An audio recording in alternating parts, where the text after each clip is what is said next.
Bom dia a todos. Meu nome é Bruna, como vocês estão vendo aí. Eu sou psicóloga, fiz meu mestrado no Departamento de Anatomia do Instituto de Ciências Biomédicas lá da USP, e agora eu estou no terceiro ano do doutorado aqui no programa de Neurociência da UFABC.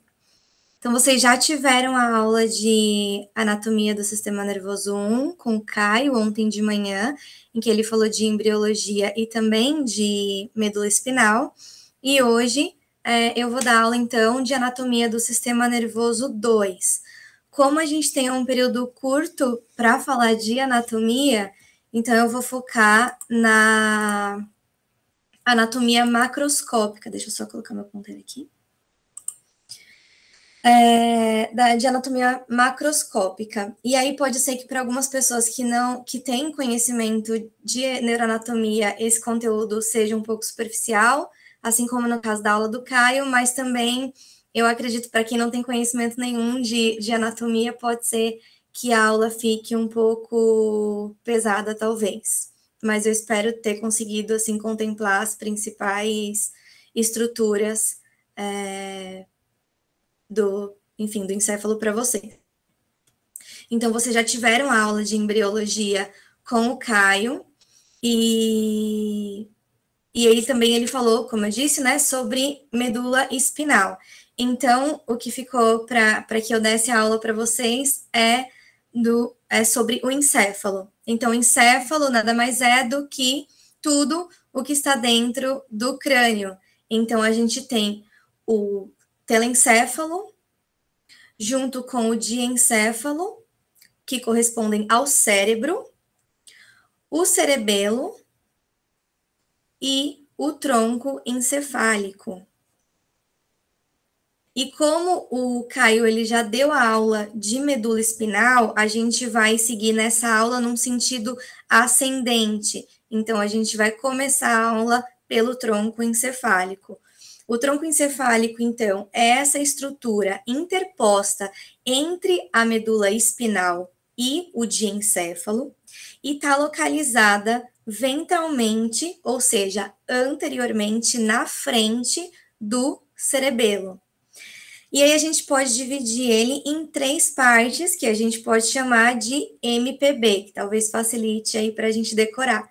Então, mesencéfalo, localizado cranialmente, essa parte média e mais gorda, a ponte, e caudalmente a gente tem o bulbo, que continua com a medula. Essa estrutura, ela também pode ser dividida no plano transversal, e aí a gente tem o teto, que é especialmente presente no mesencéfalo, o tegmento e a base. E essa estrutura, ela possui 3 funções principais. Na verdade, ela possui uma série de funções, eu vou falar de 3 funções principais. A primeira delas são as conexões das vias aferentes e eferentes entre a medula e diferentes partes do cérebro. Então, lá do córtex cerebral, vão partir neurônios que vão atravessar todo o cérebro para chegar até a medula espinal, passando pelo tronco encefálico, assim como as vias táteis do corpo, elas precisam subir pela medula até chegar ao córtex, e vão passar também pelo tronco encefálico. Então, o tronco encefálico, ele é a via de passagem entre as vias aferentes e eferentes, sensoriais e motoras.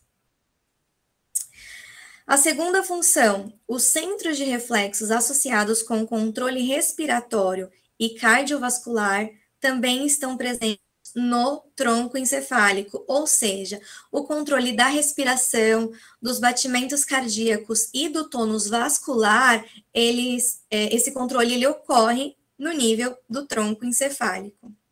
Terceira, os núcleos dos pares dos nervos cranianos, do terceiro ao 12º, eles também estão presentes aqui no tronco encefálico.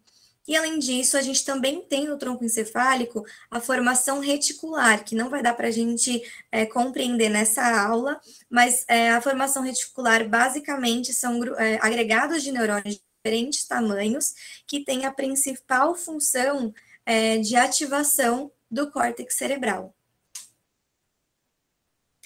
Então, como eu disse para vocês, os pares de nervos cranianos do terceiro ao 12º estão localizados no tronco, e o primeiro e o segundo, eles estão localizados no cérebro. Então, o primeiro núcleo olfatório está localizado no telencéfalo e o segundo, o óptico, está localizado no tálamo.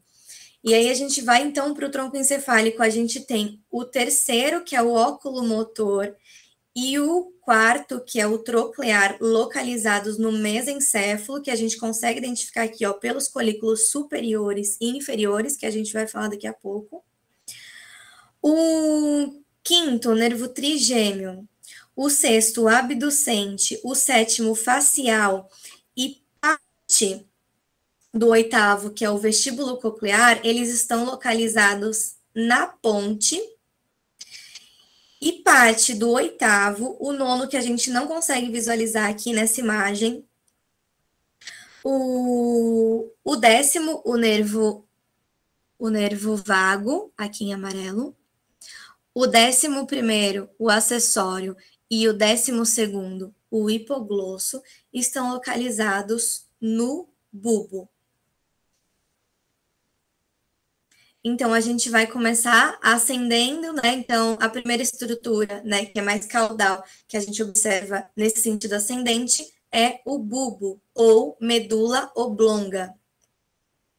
E aí, lembrando a aula do Caio, o bulbo, ele é originado no mielencéfalo e ele tem a forma de cone, cuja extremidade inferior, como eu já falei, continua com a medula espinal. E não há uma linha de demarcação nítida entre a medula e o bulbo. Então, a gente considera que o limite entre a medula e o bulbo está num plano horizontal, acima do primeiro nervo cranial, que corresponde, então, ao nível do forame magno, no osso occipital, que é esse osso aqui pintado de verde, que vocês conseguem observar. E aqui a gente tem uma vista anterior ou ventral do bulbo. Então, continuando com essa imagem, o limite superior do bulbo, ou seja, o limite entre o bulbo e a próxima estrutura, que é a ponte, ele se dá em um sulco ventral horizontal, que é chamado sulco bulbopontino. Além disso, a superfície do bulbo, ela é percorrida por sulcos que vão continuar com os sulcos da medula. E esses sulcos, eles vão delimitar as áreas anterior ou ventral, as áreas laterais e a área posterior, que a gente não consegue visualizar nessa imagem, mas daqui a pouco a gente vai para ela. E aí, na área ventral, a gente observa, então, uma fissura mediana, que a gente vai chamar de fissura mediana anterior. E ela vai terminar cranialmente uma depressão, que é denominada forame cego, que aqui nessa imagem a gente não tem... Não está escrito, mas é exatamente aonde eu estou apontando aqui com o laser. E aí, de cada lado dessa fissura, a gente tem, então, uma coluna alongada, uma de cada lado, que é uma coluna proeminente, que a gente chama de pirâmide, que é limitada, então, pelo sulco lateral anterior, que eu estou mostrando aqui com o laser. E a pirâmide, então, ela é formada por um feixe compacto de fibras que vai ligar as áreas motoras do cérebro com os neurônios motores lá da medula, que é chamado, então, essas fibras, né, juntas, elas são denominadas como trato piramidal, porque estão aqui localizadas na pirâmide, ou trato córtico-espinal. Então, neurônios que partem do córtex e vão até a medula espinal. Na porção caudal aqui do bulbo, mais ou menos entre 75% e 90% dessas fibras, elas vão se cruzar aqui no plano mediano em feixes, constituindo, então, a decussação das pirâmides. E aí, a partir desse cruzamento, essas fibras passam a formar o trato córtico espinal lateral da medula.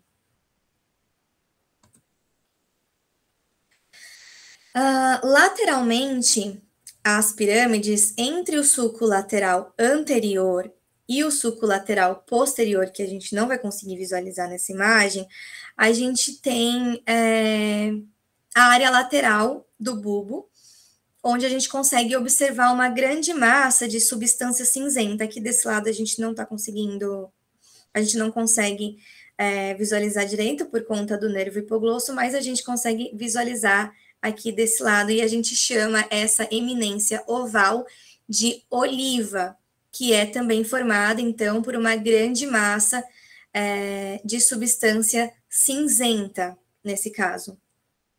E o nome oliva vem porque ela é parecida, né, semelhante a uma azeitona. Ventralmente, a oliva, a gente tem, então, a emergência lá no sulco lateral anterior dos filamentos radiculares do nervo hipoglosso.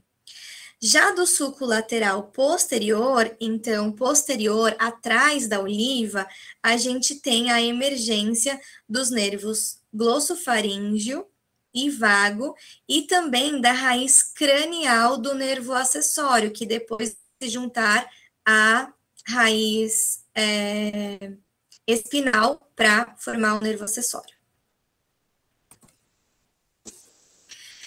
Então, agora, numa vista posterior, a gente consegue observar que o bulbo, ele é dividido, então, uma porção fechada, que é constituída, então, pela parte caudal do bulbo, e em uma porção aberta do bulbo. Essa porção fechada, ela é percorrida por um estreito canal, que vai continuar lá com o canal central da medula. E o que isso significa? Significa que a organização interna do bulbo, em sua porção mais caudal, ela é muito semelhante à organização da medula. E à medida em que vai, então, se tornando mais rostral, o bulbo ele vai se diferenciando cada vez mais da medula. Então, esse canal, ele vai se abrir para formar o quarto ventrículo, que é uma das cavidades que a gente tem no nosso encéfalo, cujo assoalho, então, o assoalho desse quarto ventrículo é, em parte, constituído, então, por essa porção aberta do bulbo, mais a ponte. E aqui no óbix, a gente consegue observar que é, então, a parte inferior na parte inferior do quarto ventrículo, a gente tem o sulco mediano. Opa! Desculpa que houve um barulho. A gente tem o sulco mediano posterior, que a gente pode observar aqui nessa imagem, se dividindo para ambos os lados, formando um V.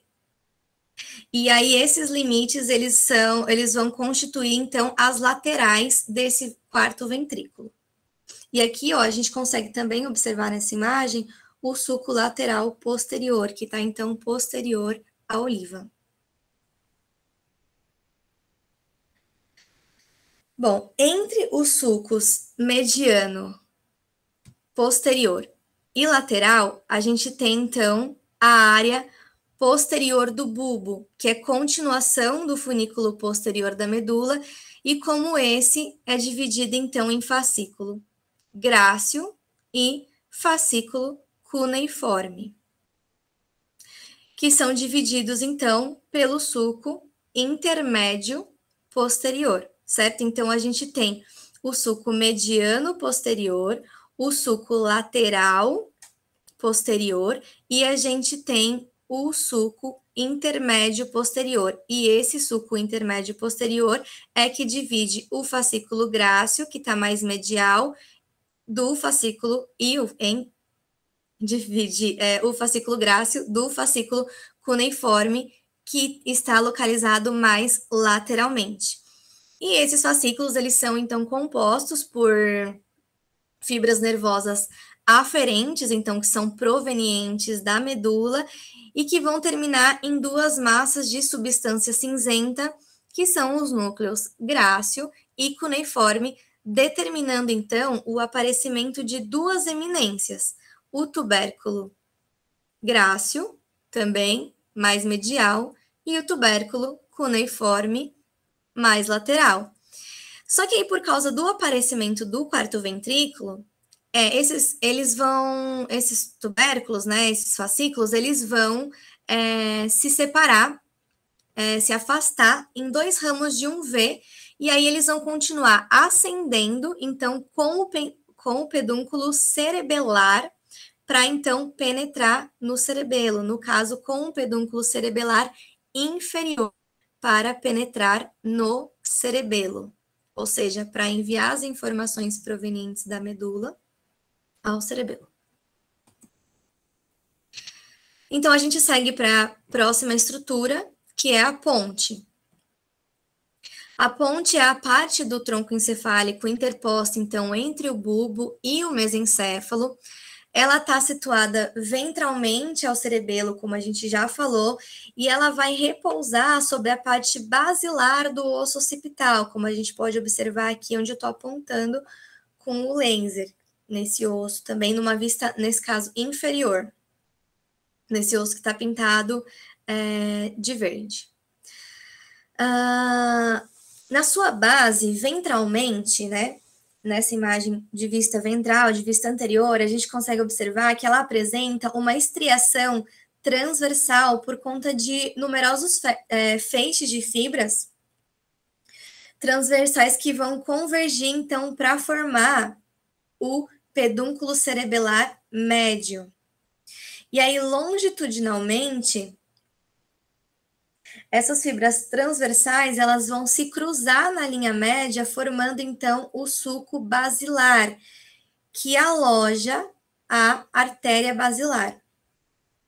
Falando dos seus limites, o limite, então, inferior é o sulco bulbopontino, que de onde vão emergir, então, o sexto par de nervos cranianos, então, o nervo abducente, o sétimo facial e o oitavo vestíbulo coclear.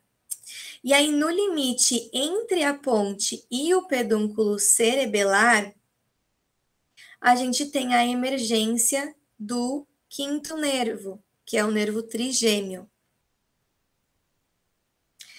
Na parte dorsal da ponte, a gente pode observar que ela tem uma estrutura que é muito semelhante à porção aberta do bulbo, e ela também é muito semelhante ao tegmento do mesencéfalo, com os quais ela continua, né? Então, caudalmente com o bulbo, cranialmente com o mesencéfalo, não havendo, então, uma delimitação, uma demarcação no seu limite inferior com o bulbo. Então, como a gente já falou, quando estava falando lá do bulbo, então não há delimitação, a ponte mais a porção aberta do bulbo correspondem ao assoalho do quarto ventrículo. E aí a gente parte para a próxima estrutura, que corresponde ao mesencéfalo. Então, o mesencéfalo, ele vai se interpor entre a ponte e o diencéfalo. Ele vai se separar da ponte pelo sulco ponto mesencefálico ou pontino superior. A gente pode chamar desses dois nomes. Esse sulco aqui. E aí, ele é também atravessado por um estreito canal que a gente chama de aqueduto mesencefálico ou aqueduto cerebral, que é por onde circula o líquido cerebroespinal. Na parte ventral do mesencéfalo, a gente tem os pedúnculos cerebrais, diferente dos pedúnculos cerebelares, que estão localizados lá no nível da ponte. Aqui no mesencéfalo, a gente tem os pedúnculos cerebrais, que vão se dividir, então, em uma parte dorsal, que a gente vai chamar de tegmento, que é predominantemente celular, e uma parte ventral, que é formada por fibras longitudinais, que correspondem à base do pedúnculo. E o tegmento, ele é separado da base por uma área escura, como a gente consegue observar aqui nessa imagem que eu estou apontando, que é chamada de substância negra e é formada, então, por neurônios que contêm melanina, ou seja, que é uma substância que vai dar pigmento para a pele, para os olhos, para o nosso cabelo. E correspondendo a essa substância negra, a gente tem dois sulcos, então, o sulco lateral do mesencéfalo e o sulco medial, que a gente tem aqui, ó, dos lados.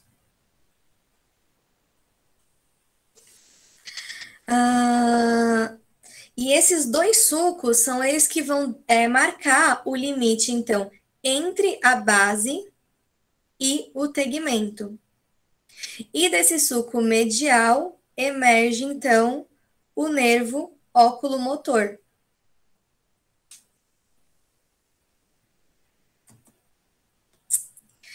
Então, ventralmente, esses pedúnculos cerebrais, que a gente pode observar aqui, eles aparecem, então, como dois grandes feixes de fibras e eles vão divergir cranialmente para penetrar no cérebro, delimitando, então, uma depressão profunda que a gente chama de fossa interpeducular, que é limitada, então, anteriormente por duas eminências, né, que pertencem, então, ao diencéfalo, que são os corpos mamilares. E o fundo dessa fossa apresenta alguns orifícios para passagem de vasos, que a gente vai chamar, então, de substância perfurada posterior.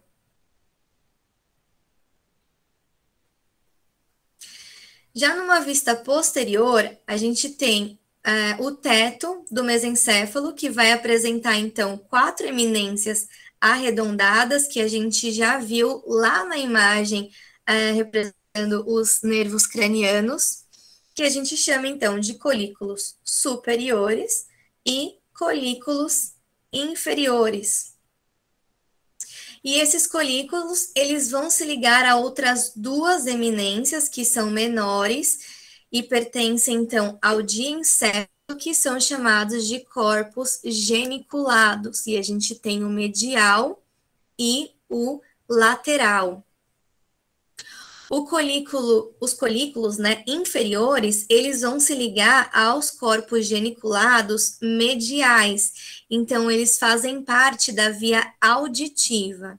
Já os colículos superiores, eles vão se ligar aos corpos geniculares laterais, fazendo, então, parte da via óptica.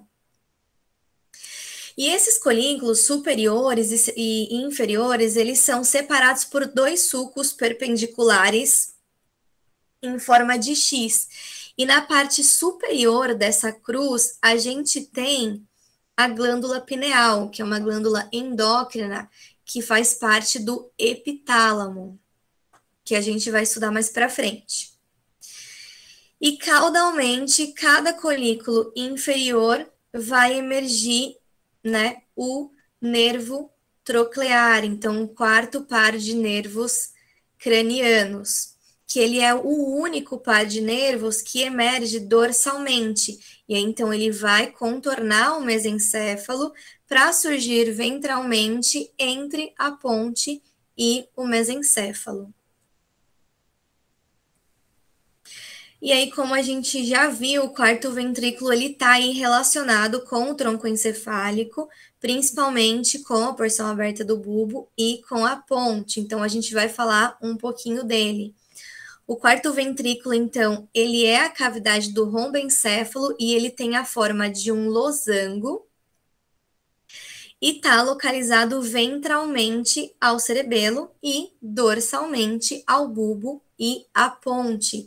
E ele vai continuar caudalmente lá com o canal central do bulbo e cranialmente com o aqueduto mesencefálico, que é por onde ele vai se comunicar com o terceiro ventrículo. A gente também pode falar, né, como eu já disse, eu acredito, em aqueduto mesencefálico ou aqueduto cerebral, que é, então, a cavidade do mesencéfalo, que a gente já viu no slide, nos 2 slides anteriores, através do qual esse quarto ventrículo vai se comunicar com o terceiro ventrículo, que a gente vai falar mais para frente. Então, essa cavidade do quarto ventrículo, ela se prolonga para formar recessos laterais, que são situados na superfície posterior dos pedúnculos cerebelares, então lá no nível da ponte. E esses recessos, eles vão se comunicar com o espaço subaracnoide pelas aberturas laterais ou pela abertura mediana.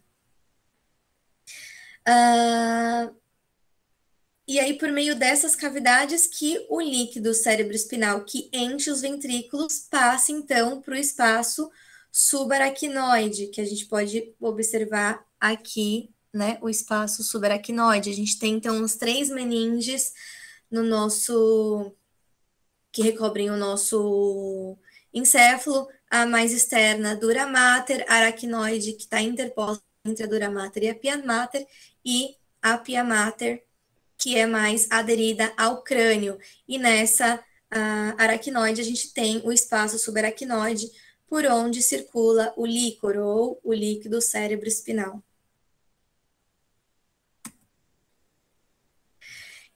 Lembrando, né, o assoalho do quarto ventrículo, ele tem a forma de um losango e pode ser dividida em 2 triângulos. Então, um triângulo superior e maior, que situa-se, então, atrás da ponte, e um triângulo inferior e menor, que corresponde, então, à porção aberta do bulbo. E a porção que separa esses 2 triângulos é chamada, então, de estrias medulares do quarto ventrículo, que nada mais são do que fibras nervosas que cruzam a área vestibular e que estão, então, relacionadas à audição. E aí, então, falando dos seus limites, a gente tem, então, o limite superolateral formado pelo pedúnculo cerebelar superior e o limite inferolateral formado, então, pelo pedúnculo cerebelar inferior, que a gente consegue observar aqui, e pelos tubérculos dos núcleos grácil e cuneiforme.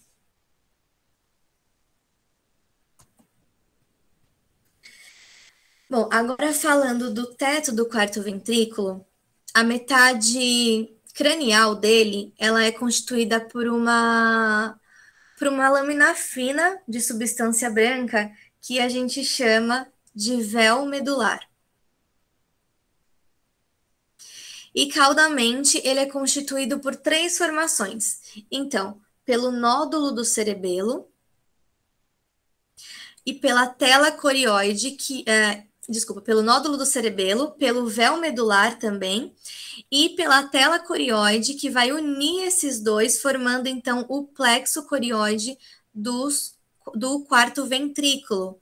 E os plexos corióides, eles têm a função de produzir o líquido cerebroespinal, ou o líquor. Bom, então, finalizando a parte macroscópica do tronco encefálico, a gente parte para a parte macroscópica do cerebelo. O cerebelo e o cérebro, o cerebelo, então, do latim cerebrum, ele significa, então, pequeno cérebro, e ele e o cérebro, eles formam dois órgãos suprassegmentares do sistema nervoso central, isso porque eles não apresentam a segmentação que é relativa aos nervos espinais e aos nervos cranianos. E eles também têm uma disposição que é peculiar. Então, eles têm uma camada cortical de substância cinzenta que vai envolver um centro de substância branca, que, claro, nesse centro de substância branca também apresenta uns núcleos de substância cinzenta. Anatomicamente, a sua localização está, então, dorsalmente à ponte e ao bulbo, contribui aqui com a formação do quarto ventrículo e repousa sobre a fossa cerebelar do osso occipital. E ele está separado do lobo occipital do cérebro por uma prega da dura mater, que é o tentório do cerebelo.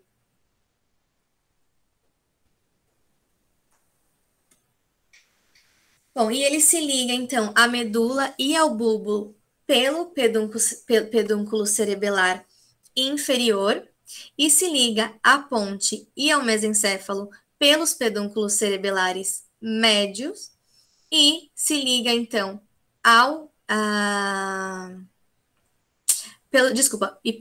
se liga à ponte e ao mesencéfalo pelos pedúnculos cerebelares médio e superior. E ele está relacionado, então, à manutenção da postura, ao equilíbrio, à coordenação dos movimentos e à aprendizagem motora.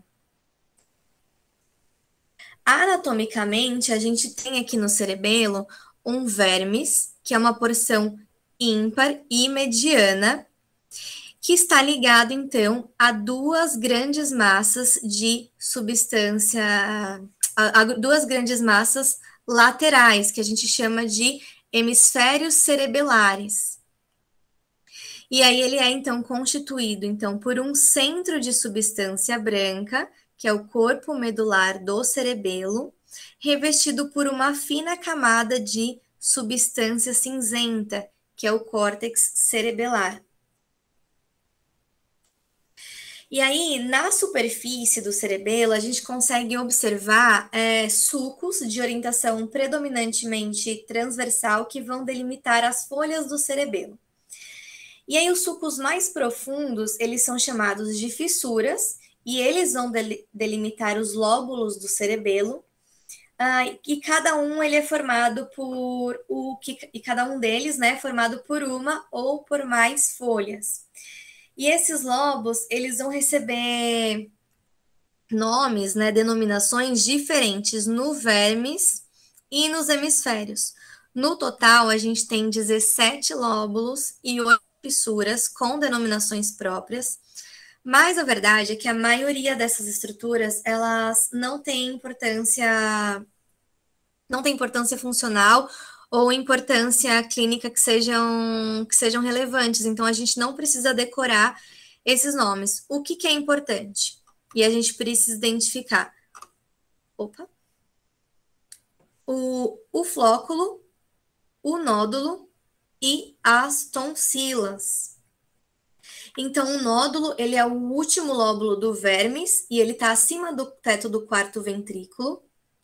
O flóculo já é o lóbulo do hemisfério e ele vai se ligar, então, ao nódulo pelo pedúnculo do flóculo, constituindo, então, um lobo, que é o lobo flóculo nodular. E esse nódulo ele é importante porque ele é responsável pela manutenção do equilíbrio. Já as tonsilas, elas são aqui, ó, evidentes na face ventral do cerebelo e elas vão se projetar sobre o bulbo. E por que isso é importante? Porque, às vezes, em algumas situações, elas podem ser deslocadas, formando uma hérnia de tonsila. E aí, essa hérnia pode, então, pressionar o bulbo, que muitas vezes pode ser fatal, porque a gente sabe que lá a gente tem o centro de controle da nossa respiração, dos nossos batimentos cardíacos. Bom, e aí os lóbulos do cerebelo, eles podem ser agrupados, então, em estruturas maiores. E aí a gente tem esses lobos separados por duas fissuras. Então, a fissura póstero-lateral e a fissura primária. Chegando, então, a uma divisão do cerebelo em que a gente tem um lobo anterior, um lobo posterior e um lobo flóculo nodular. Então, a gente tem o lobo flóculo nodular e a gente tem o corpo do cerebelo dividido em lobo anterior e posterior. A fissura prima divide o lobo anterior e posterior e a fissura póstero-lateral divide o lobo posterior do lobo flóculo nodular. Bom, e no corpo medular do cerebelo, a gente tem, então, que a gente já falou, os 3 pedúnculos cerebelares, então, inferior, médio e superior. E aí a gente tem, então, o inferior, que vai ligar o cerebelo à medula. Lembra quando a gente falou que, então, os fascículos, né, graço e cuneiforme aqui, quando eles estão aqui na porção do tubérculo, eles vão se afastar, formando um V para penetrar lá no cerebelo pelo pedúnculo cerebelar inferior. Então, a gente tem esse pedúnculo cerebelar inferior ligando o cérebro à medula, e a gente tem o médio ligando, então, o cerebelo a parte da ponte que vai constituir a parede dorsolateral da metade cranial do quarto ventrículo, e a gente tem o pedúnculo cerebelar superior ligando o cerebelo ao mesencéfalo. E ainda falando, então, do corpo medular, a gente tem 4 pares de núcleos de substância cinzenta. Então, lembra que eu falei? A gente tem um corpo medular em que há predominância de substância branca, mas também há alguns núcleos de substância cinzenta. Então, aqui a gente tem mais lateral o núcleo denteado, que ele tem essa forma de dentes mesmo, né? Por isso o nome, núcleo denteado. E aí,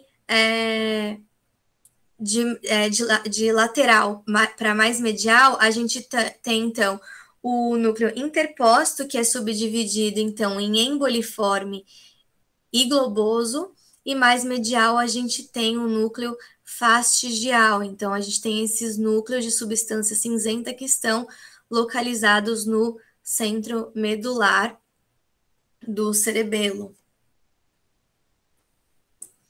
E aí, agora a gente vai para parte. Agora a gente vai começar a falar do cérebro, então, que é dividido em diencéfalo e telencéfalo.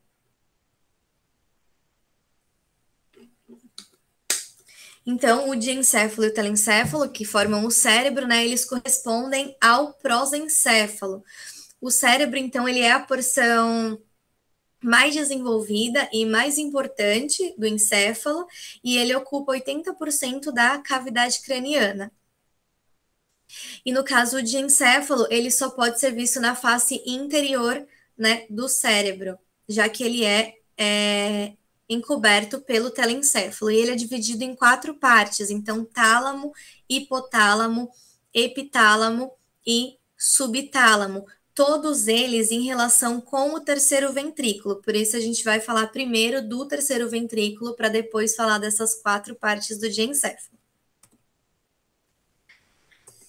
Bom, então, o terceiro ventrículo é a cavidade do diencéfalo, então uma estreita, ele constitui, né, uma estreita fenda ímpar e mediana, e ele vai se comunicar, como a gente já viu, com o quarto ventrículo pelo aqueduto cerebral ou mesencefálico, e vai se comunicar com os ventrículos laterais pelo forame interventricular ou forame de Monro.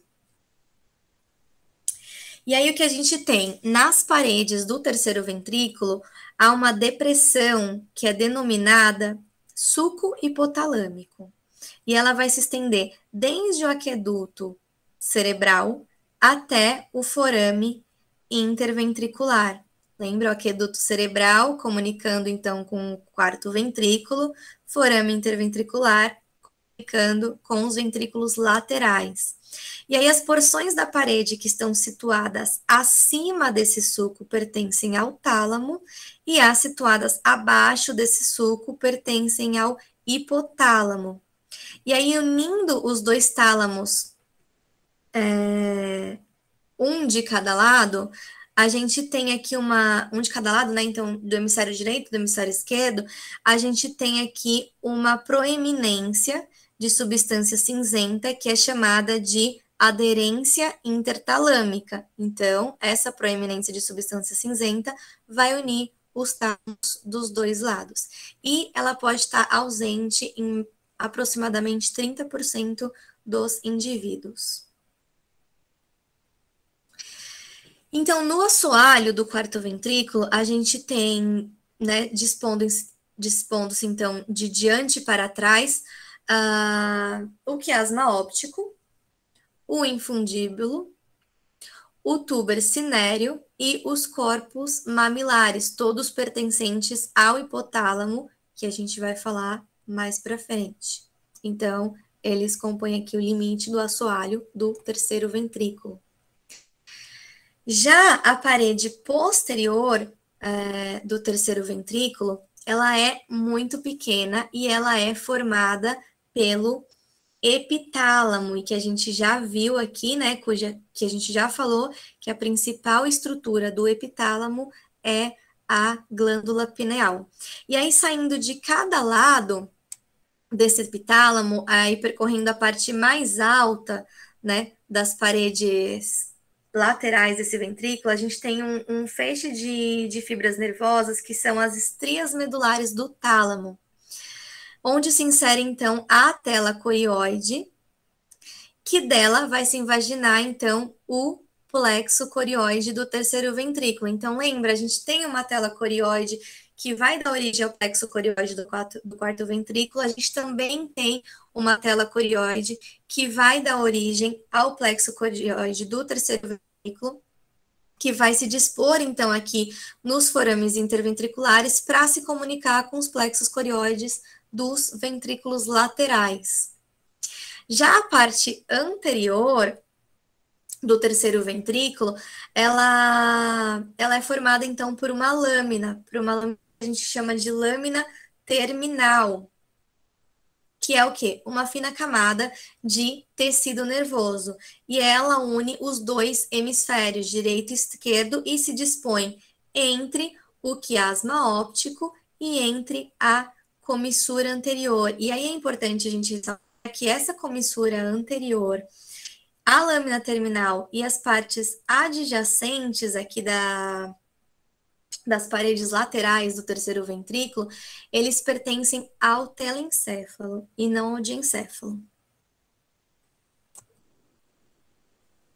Então, a gente vai falar da primeira estrutura do diencéfalo, o tálamo. Então, o tálamo, ele é uma estrutura par, né, de ambos os lados. Ele é constituído em duas massas volumosas de substância cinzenta, de forma ovoide, e é subdividido em núcleos, que a gente não vai ter tempo de falar aqui nessa aula, porque corresponde mais a uma anatomia microscópica. E aí a sua localização, então, ao lado do terceiro ventrículo, né? A gente tem aqui, ó, o terceiro ventrículo, ele está localizado ao lado do terceiro ventrículo. Inferior, ou seja, abaixo do ventrículo lateral, ele está medialmente à cápsula interna. Então, a cápsula interna lateralmente ao tálamo, o tálamo medialmente à cápsula interna. E ele está superior ao hipotálamo e ao subtálamo, que são outras duas estruturas pertencentes ao diencéfalo. Na extremidade anterior de cada tálamo, a gente tem uma eminência que a gente chama de tubérculo anterior do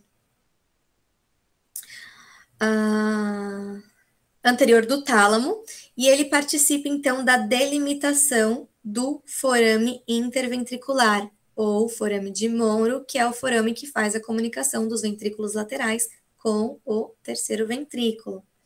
Já na extremidade posterior, que é muito maior do que a anterior, a gente tem uma grande eminência, que é então o pulvinar do tálamo, que vai se projetar sobre os corpos geniculados, lateral e medial, e então acima do mesencéfalo. E aí, lembrando, né, o medial, ele faz parte, então, da via auditiva, o lateral faz parte da via óptica. E uma informação também que é importante, os corpos geniculados medial e lateral juntos, eles são denominados de metatálamo. Já a parte medial do tálamo, como eu já falei, apresenta uma união sem nenhum significado funcional, aquela proeminência chamada de aderência intertalâmica. E essa parte medial que vai formar a maior parte das paredes do terceiro ventrículo. Na face lateral, a face, né, lateral do tálamo, ela é separada, então, do telencéfalo pela cápsula interna, que basicamente é um compacto feixe de fibras que vai ligar o córtex cerebral aos centros nervosos subcorticais. E a face interior, como a gente já viu, inferior, como a gente já viu, continua com o hipotálamo e o subtálamo. Então, passando para o hipotálamo, eu coloquei aqui uma citação de um autor de um livro de anatomia que eu achei muito interessante para falar sobre as funções do hipotálamo. Então, o equilíbrio das concentrações de íons e outros constituintes dos fluidos corporais, dos fatores físico-químicos como temperatura, pressão, volume, recebe o nome genérico de homeostase. O sistema nervoso autônomo, regido pelo hipotálamo, efetiva essas funções. Além disso, o hipotálamo controla e harmoniza as funções metabólicas, endócrinas e viscerais, como se fosse uma interface entre o meio exterior e o meio interno.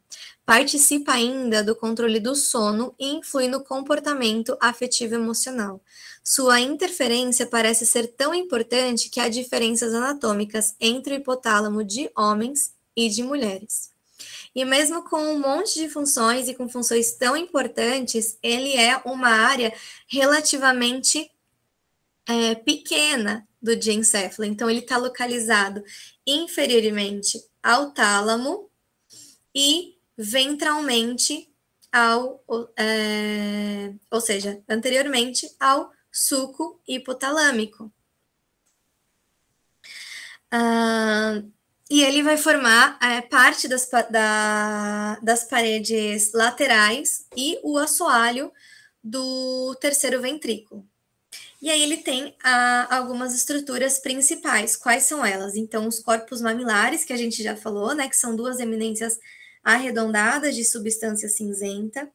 A gente tem o quiasma óptico, que recebe, então, as fibras nervosas dos nervos ópticos, que nesse ponto aqui vão cruzar e partir e continuar nos tratos ópticos que se dirigem, então, aos corpos geniculados laterais, que fazem parte, então, da via óptica. O tubo cinéreo, que não está escrito aqui nessa imagem, mas eu estou apontando com o laser, e ele se localiza, então, entre o quiasma óptico e os corpos mamilares, e nele vai se prender a hipófise por meio do infundíbulo, representando, então, uma conexão anatômica mesmo entre o sistema nervoso central e o sistema endócrino hipofisário. E a gente também pode dividir o hipotálamo em 3 regiões hipotalâmicas no eixo crânio-caudal. Então, região quiasmática, região tuberal e região mamilar. Passando para o epitálamo, que a gente já falou também um pouquinho, ele vai se situar, então, na extremidade posterior ao terceiro ventrículo, acima do sulco hipotalâmico, já na transição com o mesencéfalo. O elemento mais evidente é a glândula pineal, que é uma glândula endócrina, a principal célula é o pinealócito, e ela está relacionada com o controle do nosso ciclo circadiano. E aí, a base desse corpo da pineal, ela vai se prender anteriormente a dois fechos de fibras transversais. Então, a comissura posterior e a comissura das abênulas. Essa comissura posterior, ela está no ponto em que o aqueduto cerebral ele vai se ligar ao terceiro ventrículo. Já a das abênulas, ela está entre duas eminências triangulares, que a gente não consegue visualizar aqui nessa imagem, mas que são chamadas de trígonos das abênulas, que vão estar, então, entre a pineal e o tálamo, e vão continuar, então, com as estrias medulares do tálamo. E, terminando, então, finalizando a parte de encéfalo, o subtálamo, que compreende, então, a zona de transição entre o diencéfalo e o tegmento do mesencéfalo, e como ele é encoberto, então, pelo tálamo, pelo hipotálamo e pelo mesencéfalo, ele é de difícil visualização. A gente só consegue ver ele em cortes coronais, como é o caso desse aqui, ou transversais.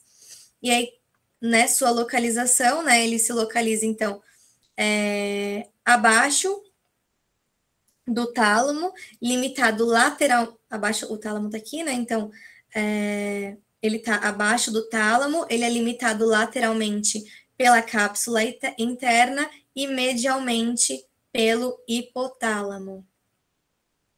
E ele tem função motora.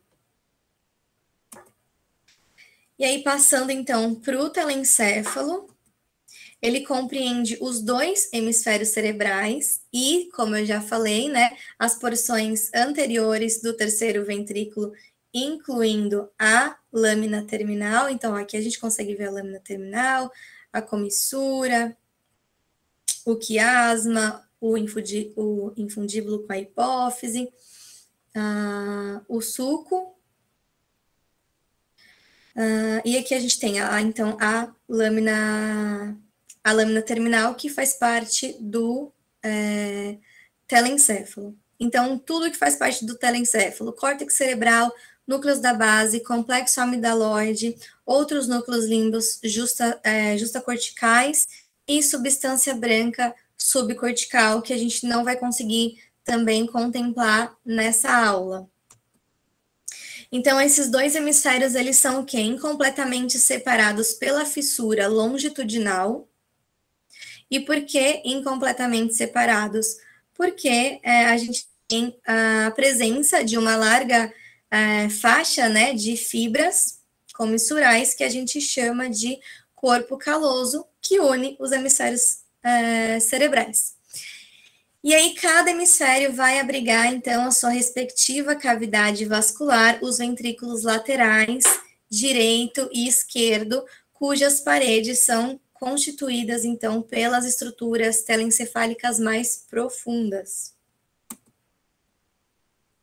E cada hemisfério, ele vai apresentar um polo. Então, um polo frontal, um polo temporal e um polo occipital.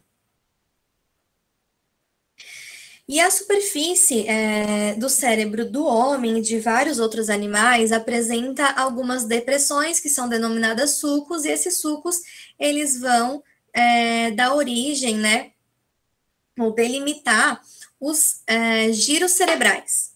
E muitos sulcos, eles são inconstantes, e eles sequer recebem nome, Mas tem outros que são mais constantes e eles recebem algumas denominações especiais que ajudam a gente a delimitar os lobos cerebrais. Então, em cada hemisfério cerebral, a gente tem os dois sulcos mais importantes, que são o sulco lateral e o sulco, ou sulco de Sylvius, e o sulco central, ou sulco de Rolando.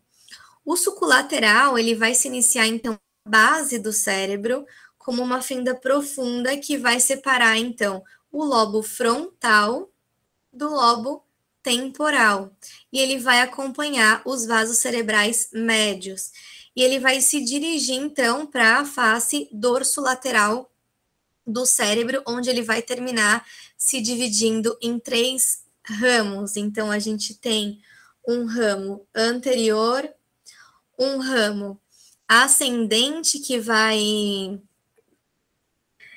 para dentro do giro frontal inferior, e um ramo posterior que vai terminar lá no lobo parietal, e ele vai separar então o lobo temporal do lobo parietal e do lobo occipital. Já o sulco central, ele é um sulco profundo e contínuo, que eu estou apontando aqui, e ele vai percorrer, então, obliquamente a face dorsolateral do hemisfério, e ele é o limite entre os lobos frontal e parietal.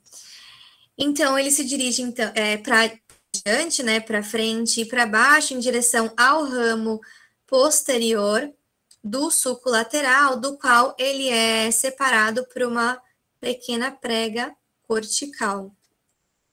Então, eles não chegam a se comunicar. E ele é, então, ladeado por 2 giros que são bem importantes. O giro pré-central e o giro pós-central. O giro pré-central relacionado à função motora, o giro pós-central relacionado à sensibilidade. Então, a gente consegue observar aqui, nessa figura, o sulco, o giro pré-central, o giro pós-central e o sulco central. E aí eu trouxe essa figura para a gente observar que numa peça real é um pouco diferente daquilo que a gente observa numa imagem, num desenho. Então, esses sulcos, eles vão ajudar a gente a delimitar, né, como eu falei, os lobos cerebrais, e esses lobos cerebrais, eles recebem os seus nomes de acordo com os ossos do crânio com os quais eles se relacionam. Então, a gente tem o lobo frontal, o lobo temporal, o lobo parietal e o lobo occipital. E, além desses, a gente também tem a ínsula, ou lobo insular, que está, então, situada mais profundamente ao sulco lateral, né, que a gente teria aqui, mais profundamente ao sulco lateral, e não tem relação direta com os ossos do crânio. E essa divisão, ela é importante, mas ela não corresponde a uma divisão funcional, com exceção do lobo occipital, que ele está todo direta ou indiretamente relacionado à visão. Bom, então vamos lá. O lobo frontal, ele está localizado acima do sulco lateral e adiante, ou seja, na frente do sulco central. Então, são esses 2 sulcos que delimitam o lobo lateral. Na face medial do cérebro, a gente tem o limite anterior do lobo occipital, o sulco parieto-occipital.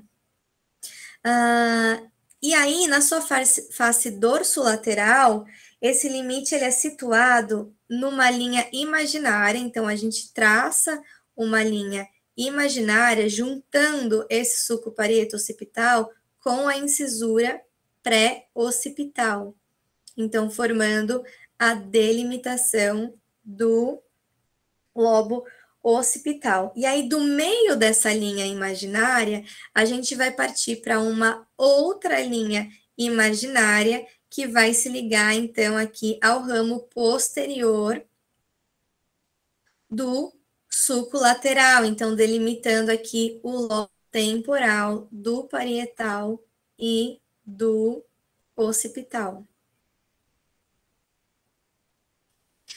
E aí, como a gente já viu, os hemisférios cerebrais, eles também possuem cavidades que são revestidas de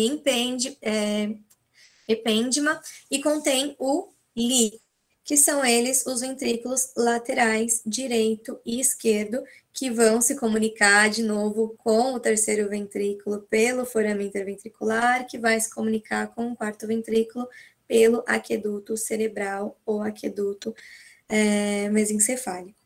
E esses ventrículos laterais, eles vão apresentar, então, uma parte central e 3 cornos que vão corresponder àqueles 3 polos do hemisfério. Então, a gente tem o corno anterior do ventrículo lateral, que vai corresponder ao polo frontal. A gente tem o corno posterior, que vai corresponder ao polo occipital. E a gente tem o corno inferior, que vai corresponder ao polo temporal. E com exceção do corno inferior, todas as outras paredes do ventrículo, eles têm o teto formado pelo corpo caloso, aquele feixe de fibras que une os hemisférios cerebrais. Como a gente consegue observar aqui nessa imagem, ó, o corpo caloso e os ventrículos laterais, e a gente consegue observar também que esses ventrículos laterais, eles são unidos de ambos os lados, eles são separados, na verdade, um do outro pelo septo pelúcido.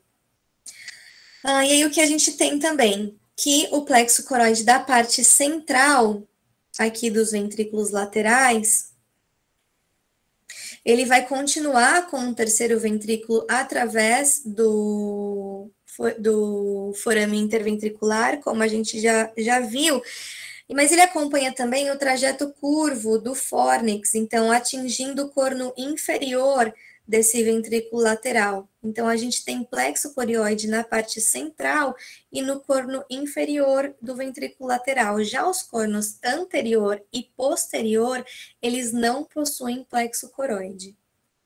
E os plexos coroides, lembrando, têm a função de produção de líquor. Então, por fim, para finalizar a aula, eu acho que eu já passei muito do meu tempo, eu peço desculpas. Cada hemisfério cerebral, ele tem as áreas corticais motoras e sensoriais primárias, que vão representar, então, o nível mais alto em que as atividades motoras elas são controladas e também o nível mais alto para o qual os sistemas sensoriais gerais e também especiais, eles se projetam, fornecendo, então, um substrato neural para a experiência consciente dos estímulos sensoriais que a gente recebe. As áreas de associação, elas são específicas para modalidades e elas também permitem uma análise complexa do ambiente interno e também do ambiente externo e a relação do indivíduo, ou seja, a nossa relação com o mundo exterior. E aí, partes de cada hemisfério denominadas, então, como lobo ou como sistema límbico, elas estão relacionadas com outras funções também, além das motoras e sensoriais, como memória, os aspectos emocionais do comportamento, e elas também fornecem uma implicação afetiva para as experiências conscientes, assim como uma conexão com as áreas subcorticais, como, por exemplo, o hipotálamo, através das quais as atividades fisiológicas, elas são integradas.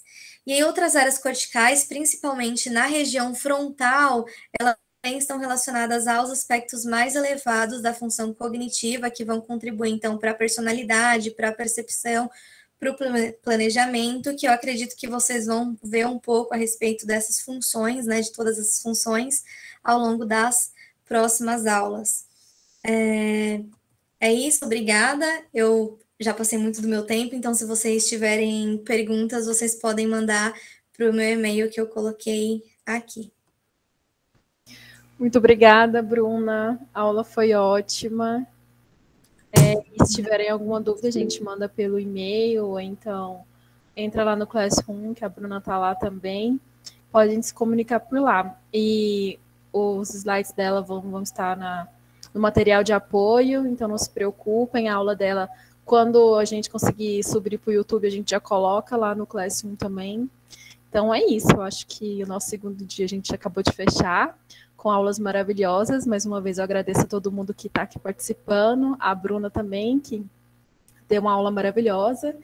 Eu acho que é isso, né, pessoal? Agora vamos almoçar. Tchau, pessoal. Bom curso para vocês. Gente. Tchau, pessoal.